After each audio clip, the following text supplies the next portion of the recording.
Hello everyone, Luke here with another motor racing video, but not Formula 1 this time. We're going to be concentrating on Formula E, specifically the double header that happened last weekend at the Valencia circuit, where we saw a pretty straightforward race on the Sunday in terms of Formula E, but absolute chaos on the Saturday. Bad weather, numerous safety cars, about 2/3 of the grid getting disqualified for running out of energy.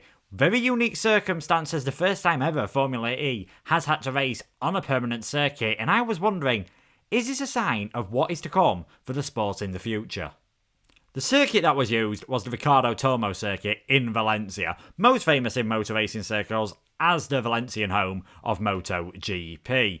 Now, they have used this circuit before for testing in Formula E quite a lot, especially in winter times when the weather isn't so good over in Great Britain, but this was counted as the first ever time a permanent racetrack was used in Formula E.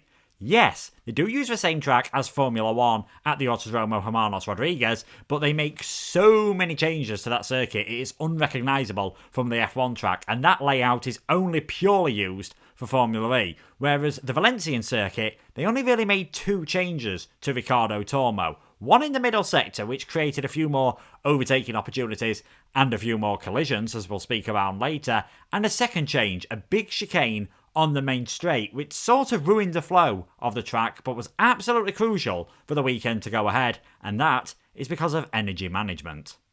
The traditional street circuits that Formula E race on usually follow the same formula. They're quite twisty, they're quite tight, and if there is a long straight, there's normally a massive braking zone at the end of them.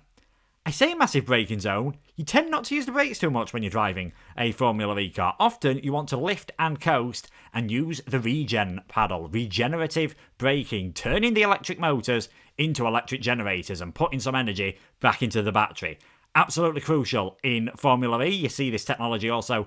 Formula 1 cars do it, hybrid and electric cars do it, trains do it as well. But in Formula E, if you don't do any regen, you don't finish the race. The battery is not big enough to carry all the energy it needs.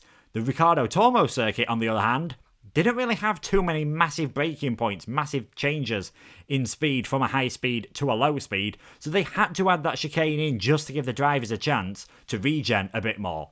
Also, if you're going at a lower speed, you're producing less drag. If you're producing less drag, you're using less energy. So the chicane also helped from that point of view. So, we've had a look at energy management from the track's point of view. Valencia wasn't really well suited to regeneration. Now let's have a look at it from the regulations point of view. Since Gen 2 cars got introduced, Formula E cars have been able to do an entire race. They have 45 kilowatt hours worth of energy to do a 45 minute plus 1 lap race. The math seems to work out fairly straightforwardly. 1 kilowatt hour, 1 minute of racing, and that was generally how it was supposed to work out. In the first few races of the Formula, however, when there was a safety car, the drivers suddenly had so much more energy, and the racing drivers. Of course, they tried to use it all in one go. It led to some spectacular action, but it also led to quite a few collisions and quite a few reliability problems as well, as they were pushing the cars harder for longer than they were really meant to be pushed. So the FIA said, right, that is enough. What we're going to do from now on is every time there's a safety car, we are going to take 1 kilowatt hour away from you for every 1 minute you spend behind the safety car. And this actually makes it harder to get yourself to the end of the race. Think of it from this point of view. In a straightforward Formula E race, you have 45 kilowatt hours worth of energy to do 45 minutes plus 1 lap. Now let's say, in a worst case scenario, magically, the entire first 45 minutes of the race is under a safety car. You now have no energy to do the final lap. Everyone's going to get disqualified. I know that's a very extreme scenario, but you can see how more safety cars means harder energy management and harder to get yourself towards the end of the race, like we saw in the first one in Valencia. Also, the teams calculate the energy based on how many laps they think you'll do, and adding safety cars into the mix just makes it a bit more confusing. You get it wrong by 1 lap, you're going to be out of the race. We nearly saw this happen on the Sunday as well. Jake Dennis had to take it very easy on the penultimate lap of the race to ensure he didn't do 1 lap extra, and that probably stopped him and quite a few other cars retiring from the race. So, we've had very unique circumstances in Valencia. A brand new track, not suited to Formula E cars, and loads of safety cars. So surely this isn't something we should expect to happen too much in the future, right?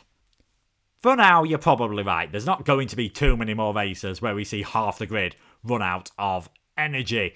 A very different track to what Formula E is used to. The wet conditions combined with a more open track where the drivers could push more and were encouraged to go for overtakes meant we had more contact, therefore we had more safety cars. So I can't see it happening in the near future. However, as Formula E moves on into the distance, I think circuits like Valencia are going to have to become the norm. Formula E cars are going to outgrow street circuits. If we have a look at the specs for the Gen 3 car, it is going to have 100 kilowatts more of power than the current car.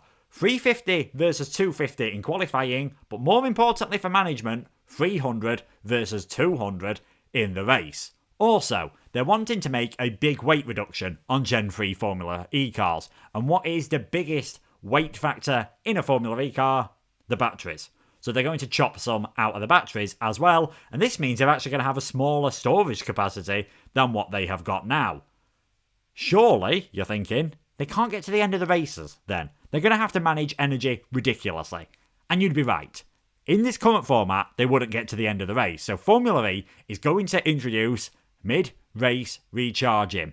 It's going to be like you saw in Formula 1, except instead of a massive fuel hose, you're putting in a massive plug into the car for about 30 or 40 seconds, giving the battery the boost that it needs. They're also going to be able to regenerate more electricity. There's going to be no rear brakes whatsoever, and there's going to be regen on the front brakes as well to provide about 60-70% more regen capabilities than now.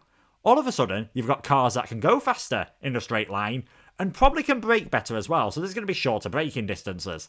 And that's not necessarily going to lead to the best action on street circuits, so I think at some point, circuits like Valencia, more traditional racetracks, are going to have to be where the sport of Formula E goes to. Maybe then, just maybe, the Valencia E-Prix was a look at the future of Formula E. Not in terms of energy management, but in terms of the type of action and type of tracks you can expect to see in the future. Leave a comment down below if you agree with me and you think you'll see Formula E going through Maggots, Beckett and Chapel up Eau Rouge and Raidillon in the future. Or would you prefer to see it stick to its traditional street circuit bases, which help to promote not only the cities that they race in, but sustainability as a whole? Thank you so much everyone for watching. Leave a like and subscribe if you've enjoyed it. And I'll see you next time around for some more thoughts about some fast cars. Goodbye.